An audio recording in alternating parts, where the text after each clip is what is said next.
All right, guys. Let me turn my mic up. All right, guys. Hopefully my mic's good enough.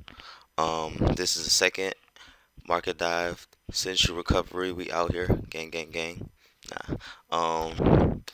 So I have Seeking Alpha up right now because I'm gonna be looking for some some plays for the December. The new month starts on Tuesday. On Tuesday, we're gonna be full force on the $100 account. We have a little challenge we're doing with impact investment, and we're gonna basically be racing to 10K from $100. We're gonna be practicing a lot of risk management. We're gonna be practicing a lot of things that we usually do not do, but it's all good practice. It's gonna make everybody better, including me, because I do have some risk problems sometimes. I do be you know I be buying risky plays and I call them lottos.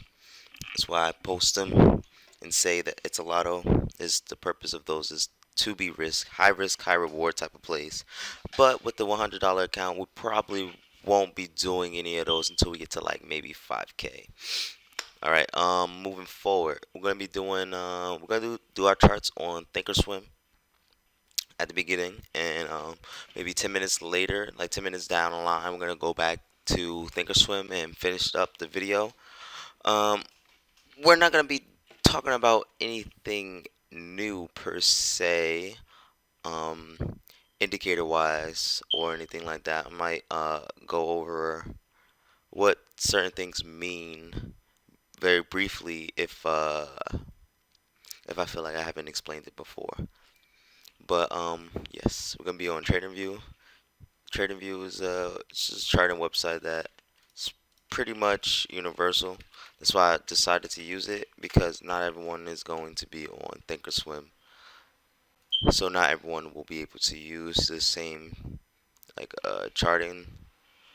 I don't want to say charting techniques because the charting techniques that I'm going to be using on TradingView is the same exact thing. I would like it won't be the same interface. Let's just leave it at that.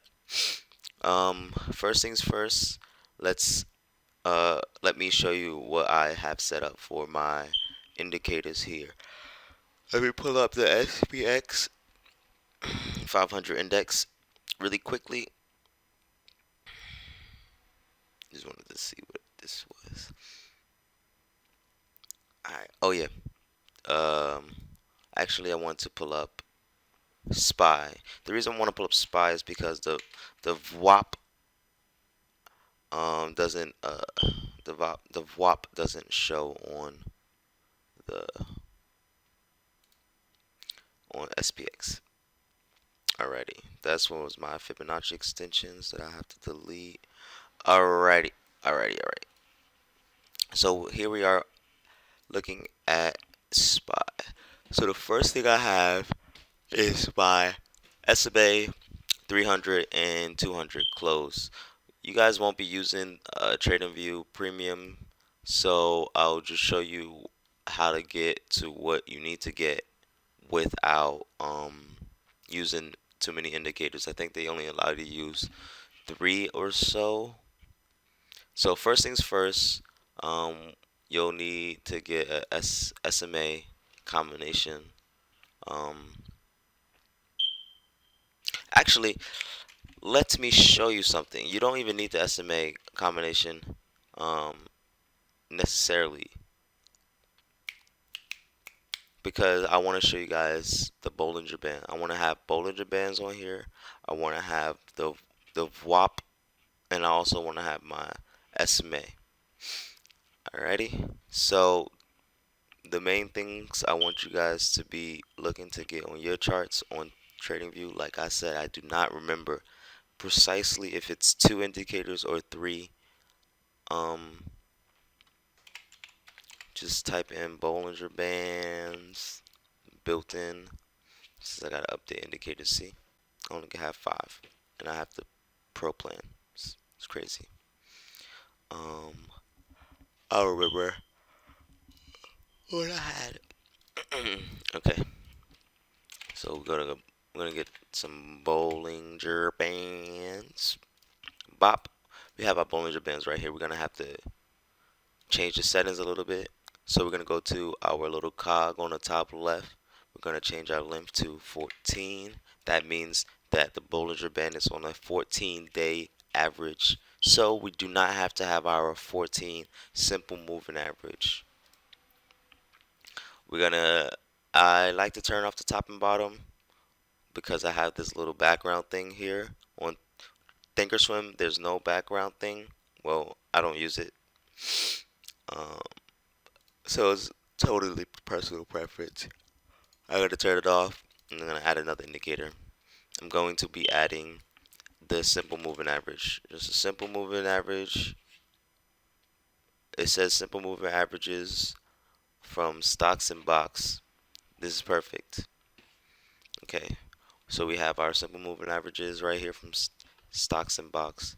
So we're going to see, and we're going to change our inputs first. We're going to do the same exact thing. We're going to go to our cog. We're going to go to our inputs.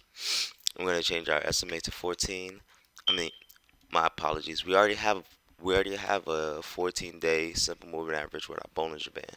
So what I do need though is my 30-day simple moving average for my bearish price movements. I'm also going to need my 200-day simple moving average for my 200-day simple moving average. I just want to know the average price from the last 200 days so I know if this stock has been generally bullish or bearish. Alright, so now I'm going to be changing the colors just because it's a personal preference thing. Everything has to be comfortable for you. If it's not comfortable for you, it's not going to work for you. And it's that simple. So I'm going to be changing some things really quickly. For my SMA, I'm going to change the color. When I say my SMA, I'm talking about my Bollinger Band, the middle basis. That's what TradingView calls it. It is the 14 simple moving average though. 14-day simple moving average. So you have your two indicators, and I believe you can pull up one more. You can pull up the VWAP. So the VWAP indicator that you have to find is a little different than the one on Thinkorswim. The one on Thinkorswim is just straight up better. I have no idea how else to explain it. It's just better. I read the code for the Pine script on the WAP that they have built in, and it's pretty lackluster compared to the source code on Thinkorswim. Just FYI. But I did like a couple of these. I think I'm going to pick this one. Is this the one I was using before I made my video? No, it's not. All right. Let me delete this quickly. Alright, so like I said, you go to WAP and oops, and was it this one? It was not. Dang, see? I said I was gonna remember it and I didn't. Unlucky. Don't worry. I got this.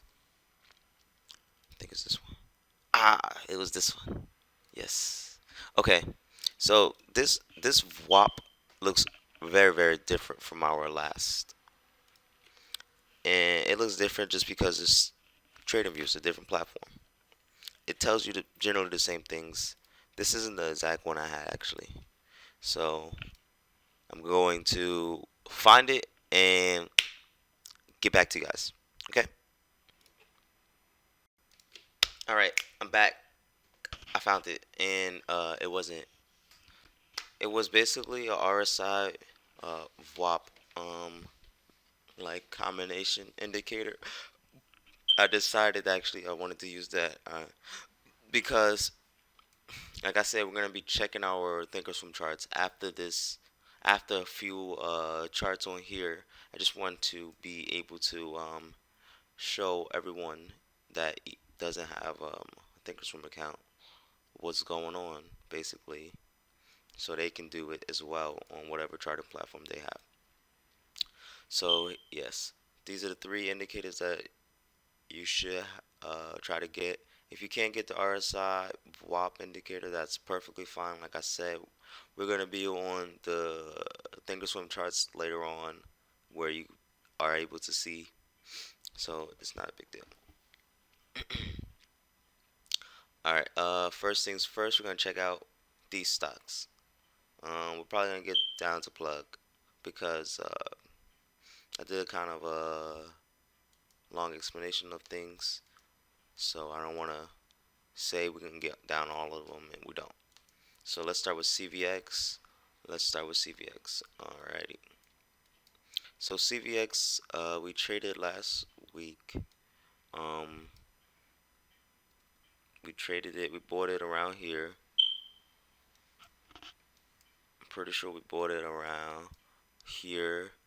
I bought it on my girl's account. Bought it off of the SMA being challenged.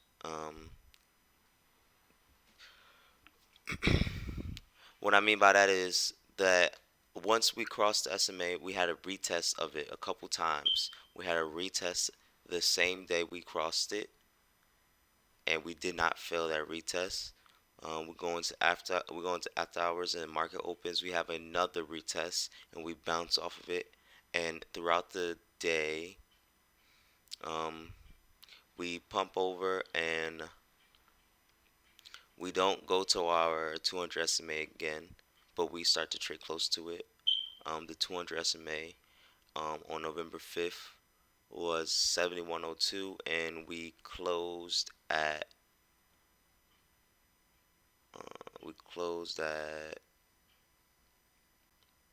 7162. So it's kind of close. Well, we actually closed around here, 7174. So it's kind of close. Um, Next day, we're just trading basically sideways until and then we finally start to trade on to the 200 SMA. Now at this point, um, one has two options really, because this is a Friday. If they want to play this, they'll they'll decide if they want to buy a call and put. And here's when you would the information that you would use to decide on that is when you look at things like the volume, or you look at the WAP, or you look at your 14 and 30 SMA. There's a lot of things you can look at. For example, you can look at the 14 and 30 SMA right here. If you were looking at the 30-minute chart, you see that. Let me just make this a little bit more visible. You see, like, obviously this is very micro. You more than likely would not see something like this because it's 1 hour left in the market. Not everyone pays that extensive care to each and every single candlestick, but that's perfectly fine because you could also have done what I did, was just wait for alert on the 200 SMA, or you can look at your volume and notice how if I have my volume on here, um, you'll see there's an immense pump of volume here, buying power, um, and then it starts to dwindle down extremely, extremely fast. Now that usually is a sign that something is about to happen, especially with your indicators all moving in certain patterns that have in the past indicated large movements. Um, there's up there's also other indicators that you can use that are pretty reliable in regards to determining when something is, in this case, being oversold. We had an extreme amount of pressure, buying pressure on open, and it fell off crazy. You can tell that we had this buying pressure when I look at the RSI. The RSI signifies basically whichever side be it bullish or bearish, has more pressure, has more, how should I say, oomph, it's more likely to happen because the price has been at a quote unquote inflated level for quite some time. For example, November 2nd to November 3rd, um,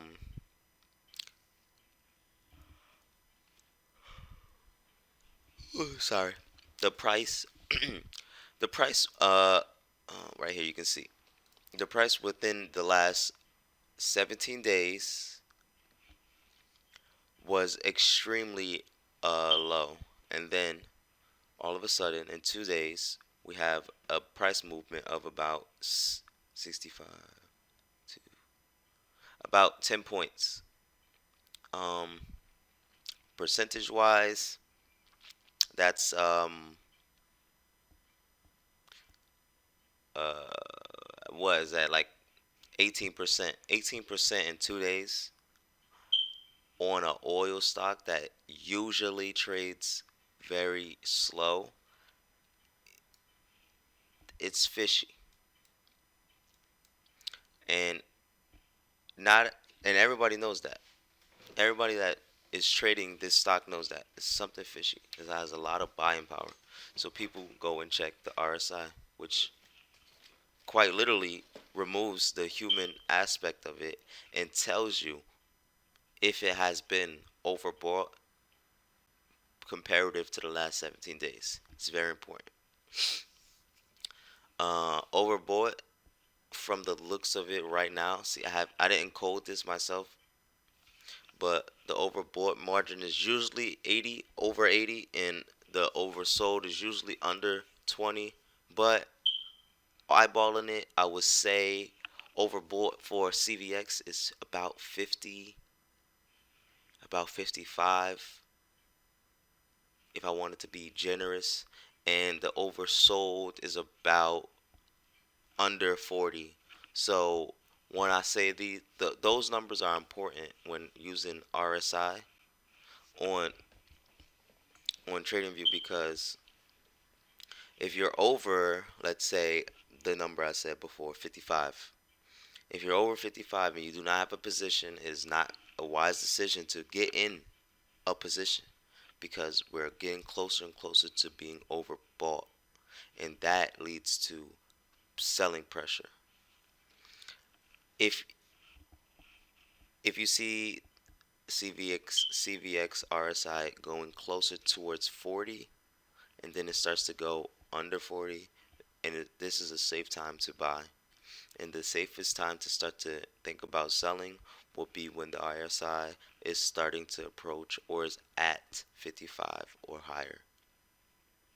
Um, that's CVX. Let's move on. That's just CVX as in regards to explaining the RSI and the indicators.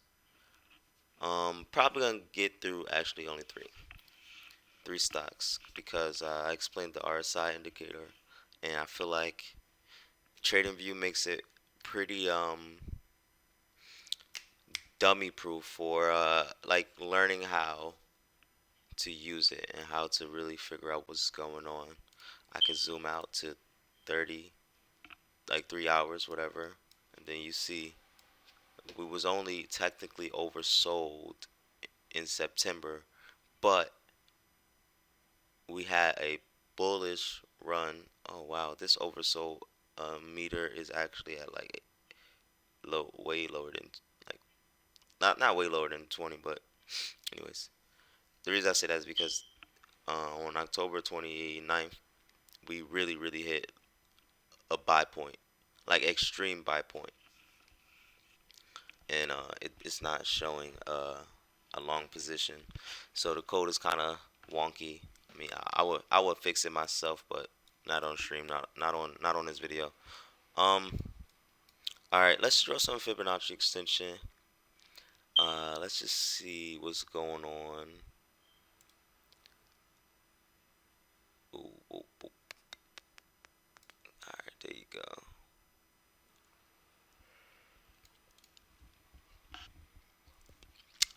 We're gonna draw it on a let's draw it on a daily chart. We're gonna be drawing it on a daily chart because since we're gonna be mainly focusing on our small capital account, we're gonna be really, really, really, really risk averse. I'm putting these Fibonacci extensions, just eyeballing it off of the last time we hit a major bottom, which was in March. You know, the COVID, the COVID dump. I put my second point to our next high, which was June 10th. I'm not sure what happened. And then I put our maybe it was dividends. I don't know.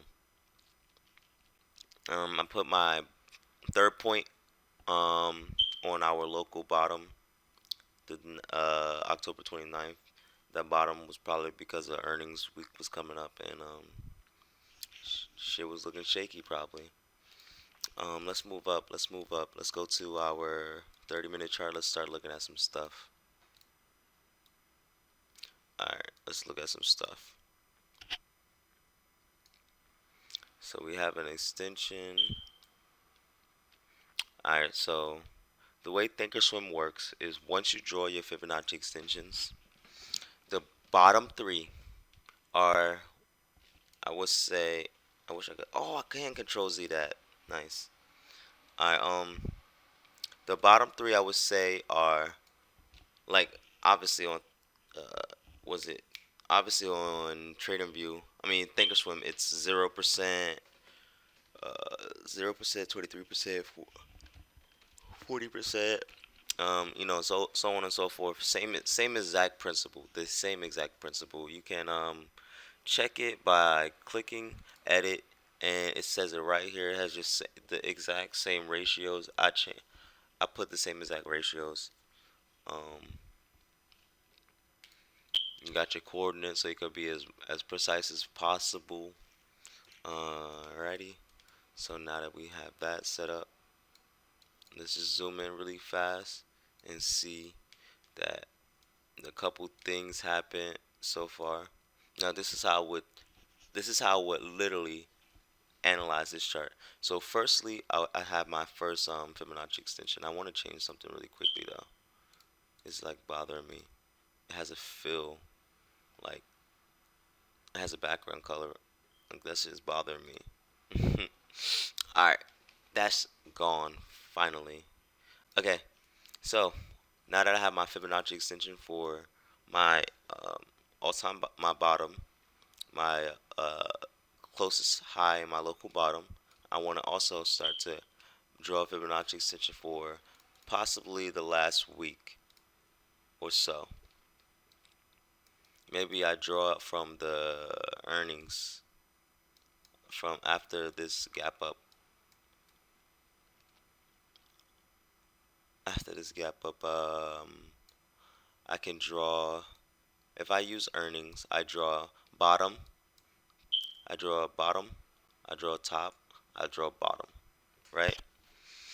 So I would draw those because eyeballing it, um, that makes the most sense because our price movement is upwards in a ladder's case scenario, but it's not like an elevator. So having made a bottom top bottom Fibonacci extension with the two final points being close in range, right here, like this point, this second point, and this third point, that will show that the stock is currently losing momentum and is more than likely to go and be bearish. Now, the Fibonacci extensions that I would draw from a bottom top bottom will show mostly down price action. And to confirm that and not to have a bias, we have our RSI on a 2 hour, which is way over 55 and is actually at the what this code is saying is the overbought territory. And it's been at the overbought territory for a couple days. 1, 2 days. It's been at the overbought territory. For the last time it was at the overbought territory, we had it was overbought for 1 day, 2 day, 3 days, and it lost from its top, and its peak was actually at at close to Fibonacci extensions resistance, and that trade off was 4 points.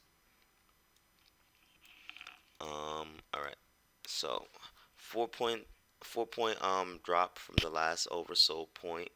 Now we're looking at our next oversold point. We see is at 89. Um, Sell off lowest 89, and then we go to 83. That's a 6 point. So first we have a 4 point, then we have a 6 point drop. Now I'm not one to make assumptions early, but this point drop can be 8 points before we start to see anything um, reverse. So from our top, we have 95 dollars, and right now we're at 90.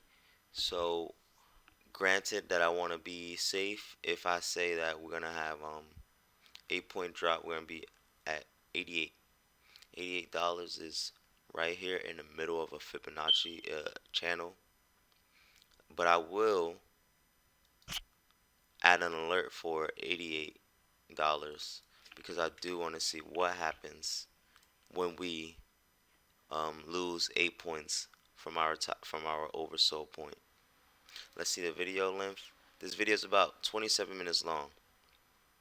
I only talked about CVX, but that's okay because the point of trading and not losing your money is being absolutely sure in what you want to buy. When you're sure what you want to buy and you're confident in your position, the only way you lose is when you sell your position at a loss.